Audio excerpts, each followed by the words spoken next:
बोले रोने लगे, क्योंकि उनको अपनी बच्चियों की याद है, लड़कियों की याद आती थी। जा रही हूँ छोड़ के तेरी गली बाबुल। और 1.5 घंटे तक वो लाइन वो गाते रहे, और जब वो लाइन आया और रोने लगे वो, मुश्किल मुश्किल दामन को छुड़ाना लगता है। मुझे कभी कभी लगता था कि मेरी आंखों के सामने 2 समंदर हैं। एक तो ये सामने अरेबियन सी,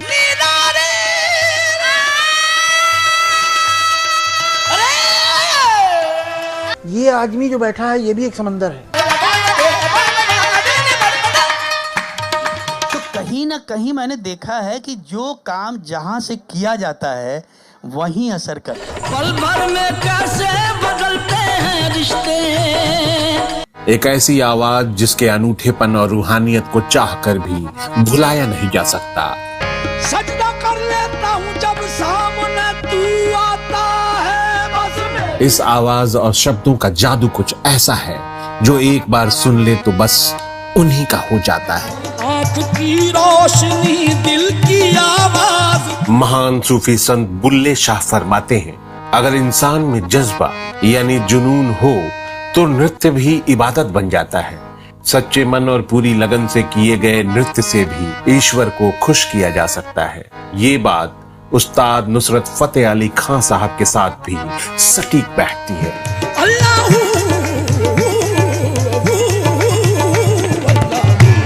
जिन्होंने अपनी गायकी से सूफी संगीत को एक नई पहचान दी, जिनकी सूफी गायकी का लोहा पूरब से लेकर पश्चिम तक माना जाता है।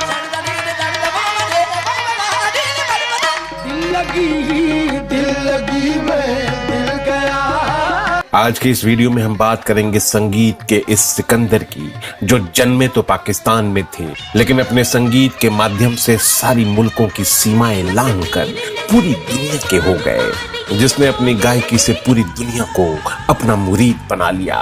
क्या थी इनकी खास बात और इनके साथ काम करने वाले लोगों की क्या राय थी इनके बारे में, जिन्होंने इन्हें बहुत करीब से देखा, और नुसरत फतेह अली खां साहब का वो सपना क्या था जिसकी वजह से उन्हें हिंदुस्तान आना पड़ा। साथ में ये भी जानेंगे कि नुसरत फतेह अली खां साहब को किसने सबसे पहले हिंदी सिनेमा में इंट्रोड्यूस किया। इसमें 2 नाम आते हैं, वो दोनों नाम मैं आपके सामने लूंगा और उसके बाद आप खुद ही तय करेंगे जिसने नुसरत फतेह अली खां साहब की गायकी के फन को हिंदुस्तान को रूबरू कराया। जानेंगे नुसरत फतेह अली खां साहब के बारे में बहुत कुछ। नमस्कार दोस्तों, मैं हूं आपका दोस्त और होस्ट विजय पांडे और आप देख रहे हैं golden moments with Vijay Pandey. तेरा प्यार है बस मेरी जिंदगी, तेरा प्यार है बस मेरी जिंदगी। नुसरत साहब का जन्म 13 अक्टूबर 1948 को पाकिस्तान के फैसलाबाद में हुआ। संगीत से नुसरत साहब के खानदान का 600 साल पुराना नाता रहा है, इसलिए संगीत नुसरत साहब की नसों में बहता था।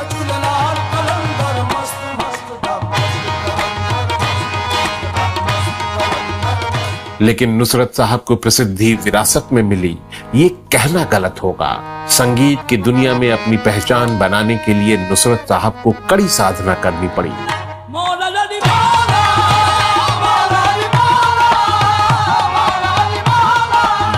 नुसरत साहब ने सफल होने के लिए मेहनत के सिवाय कोई दूसरा विकल्प नहीं चुना। यही वजह है कि आज भी नुसरत फतेह अली खां साहब का नाम सूफी गायकी में बड़े अदब से लिया जाता है। मेरा खालिक, मेरा मालिक, मेरा माबूद है तू। सूफी संगीत को लोकप्रिय बनाने में सबसे अहम योगदान नुसरत साहब का ही है, या यूं कहें कि रूहानी संगीत का जिक्र सूफी संगीत के बिना अधूरा है और सूफी संगीत उस्ताद नुसरत फतेह अली खां के बिना अधूरा है।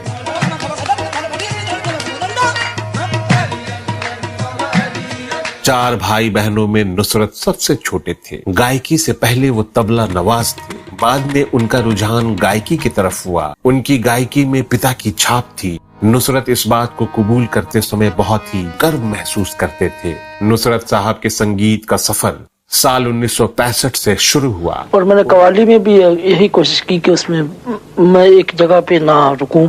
उन्होंने अपनी विलक्षण प्रतिभा से सूफी संगीत में कई रंग भरे। नुसरत साहब की गायकी के दीवाने पूरी दुनिया में हैं। सूफी संगीत को लोकप्रिय बनाने के लिए नुसरत साहब ने पूरी दुनिया में लाइव शो किए।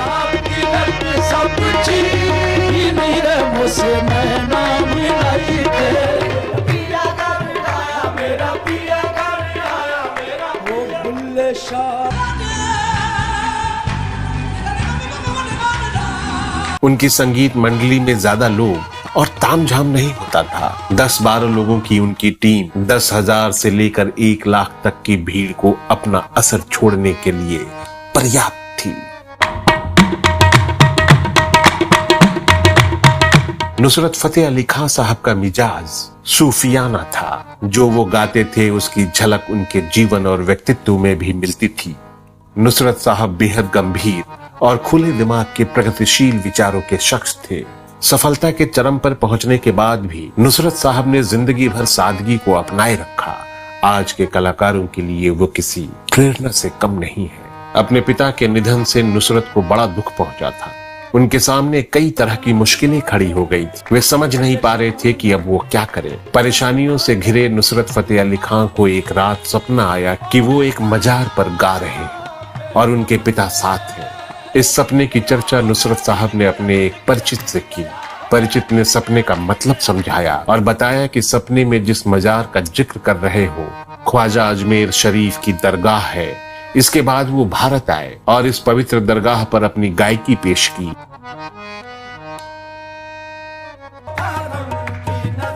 इसके बाद वे कई बार यहाँ जियारत करने भी आए। दुनिया भर में कव्वाली को लोकप्रिय और आम इंसान के जुबान पर पहुंचाने का श्रेय नुसरत फतेह अली खान को ही जाता है। लेकिन सफलता पाने के लिए नुसरत साहब ने जो कड़ी मेहनत की वो बहुत ही काबिल तारीफ है। शुरुआत में नुसरत साहब ने पाकिस्तान के गांवों में धूल और गर्मी के बीच लोगों को कव्वालियां सुनाई। संघर्ष के दिनों में वो कभी हताश नहीं हुए। उन्होंने हौसला बनाए रखा और पूरी लगन से अपने काम में जुटे रहे।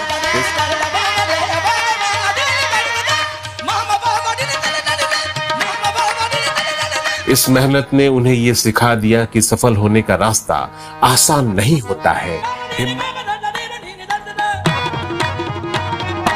हिम्मत, जुनून और कुछ करने की चाहत ने ही नुसरत साहब को बुलंदी तक पहुंचा दिया। अमीर खुसरो के बाद कव्वाली में सबसे ज्यादा प्रयोग नुसरत साहब ने ही किया। अमीर खुसरो ने कव्वाली में सुर बख्शे तो नुसरत साहब ने कव्वाली में राग रागनियां भर दी।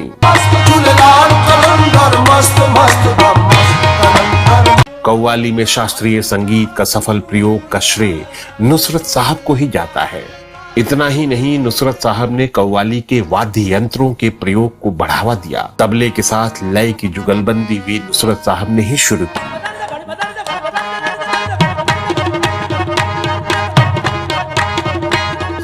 नुसरत साहब की सरगम बेहद लोकप्रिय हुई। लयकारी और मिजाजी गायकी को भी नुसरत ने नया राग दिया।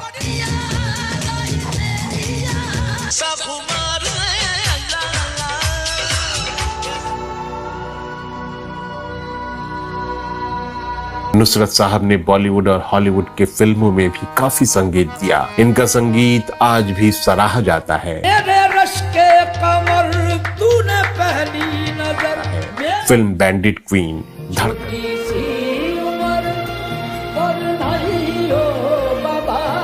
धड़कन, कारतूस और प्यार हो गया कच्चे धागे में भी संगीत दिया था। खाली दिल जान भी ये मंगदा जो बेहद ही लोकप्रिय हुआ था।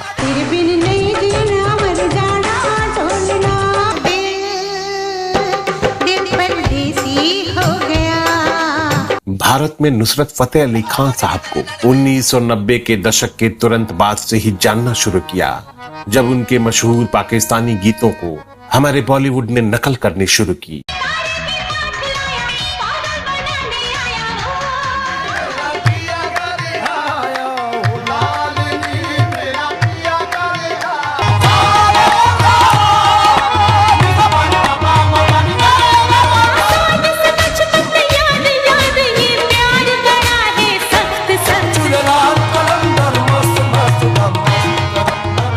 जैसे कई गीत हैं जो नुसरत साहब के गाए पाकिस्तानी गीतों की नकल थे।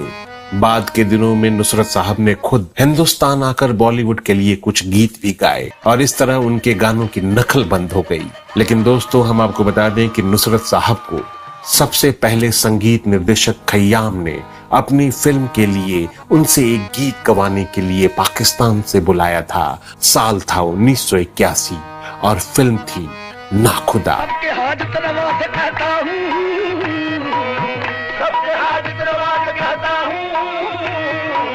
ये नुसरत साहब के पाकिस्तान में गाए गीत का ही वर्जन था, जिसके लिए फिल्म में उन्हें नुसरत अली और मुजाहिद अली के नाम से क्रेडिट दिया गया था। नुसरत साहब, मुजाहिद अली एंड पार्टी उस खानदानी कव्वाल ग्रुप का नाम था जिसके लिए नुसरत साहब गाया करते थे। साल 1989 में शोमैन राज कपूर ने नुसरत साहब को अपने घर की एक शादी में गाने का निमंत्रण दिया था और ये शादी थी ऋषि कपूर और नीतू सिंह की। कहते हैं उस शादी में सांसों की माला पे सिमरूं मैं पी का नाम गाया था। ये गीत वो खास तौर पर हिंदुस्तानी दर्शकों के लिए पाकिस्तान से तैयार करके लाए थे।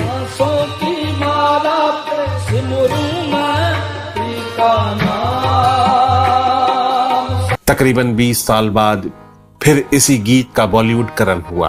कविता कृष्णमूर्ति की आवाज में शाहरुख खान की फिल्म कोयला में हुआ था। सांसों की माला पे सिमरूं में। दोस्तों, एक बड़ा ही दिलचस्प वाकया नुसरत साहब और आनंद बख्शी के बीच है।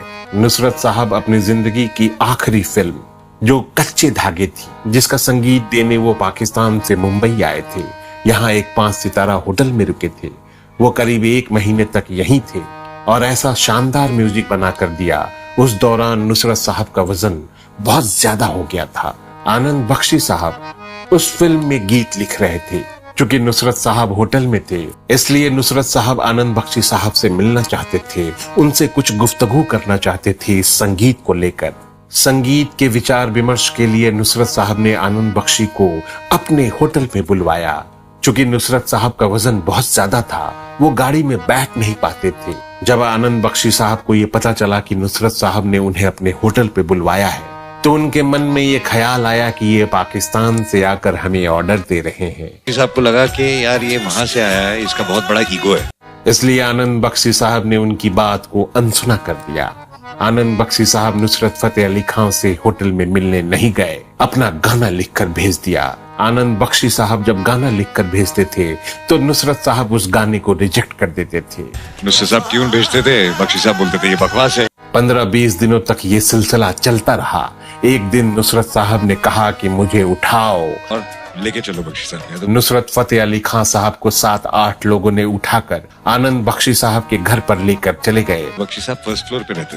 जब इतने लोग उन्हें उठाकर वहां पहुंचे तो वो नजारा देखकर आनंद बख्शी साहब हैरान रह गए। नुसरत फतेह अली खान साहब की इस हालत पर आनंद बख्शी साहब के आंसू निकल गए। हाथ जोड़ लिए कि मेरा कितना बकवास ईगो था, मैं कुछ और सोच रहा था।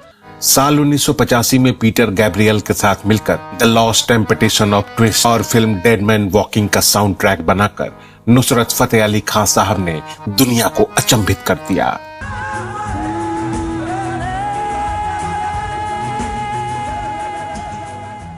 कव्वालियों के 125 म्यूजिक एल्बम रिकॉर्ड करवाने के बाद नुसरत फतेह अली खान साहब का नाम Guinness book of world record में दर्ज हुआ। नुसरत फतेह अली खान साहब को किडनी और लीवर में समस्या थी। किडनी ट्रांसप्लांट के लिए उन्हें लॉस एंजलिस ले जाया जा रहा था। रास्ते में तबीयत ज्यादा खराब होने की वजह से उन्हें लंदन के एक हॉस्पिटल ले जाया गया, जहां दिल का दौरा पड़ने से 16 अगस्त 1997 को मौत हो गई और नुसरत साहब को फैसलाबाद में ही सुपुर्दे खाक किया गया। नुसरत फतेह अली खान साहब के ही रिश्तेदार को उन्होंने अपना बेटा बना लिया था। नाम था राहत फतेह अली खान। नुसरत फतेह अली खान साहब ने जाते जाते राहत फतेह अली खान को अपनी गद्दी और अपने सारे गीत उनके होठों पर देकर इस दुनिया से रुखसत हो गए। वो कभी भी खैर दुनिया से जाते तो उनके चाहने वालों को तकलीफें होती, लेकिन ये कोई वक्त नहीं था। उस्ताद नुसरत फतेह अली खान साहब का जानशीन राहत नुसरत फतेह अली खान अब होगा जानशीन मुकर्रर किया जाता है।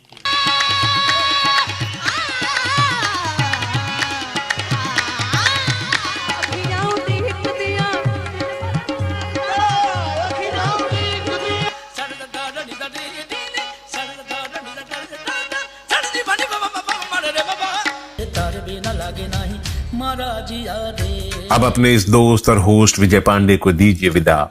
अगले वीडियो में हम फिर बात करेंगे ऐसे ही किसी नायाब फनकार के नायाब किस्से पर। तब तक के लिए नमस्कार, धन्यवाद, शुक्रिया। और आप देख रहे हैं golden moments with Vijay Pandey.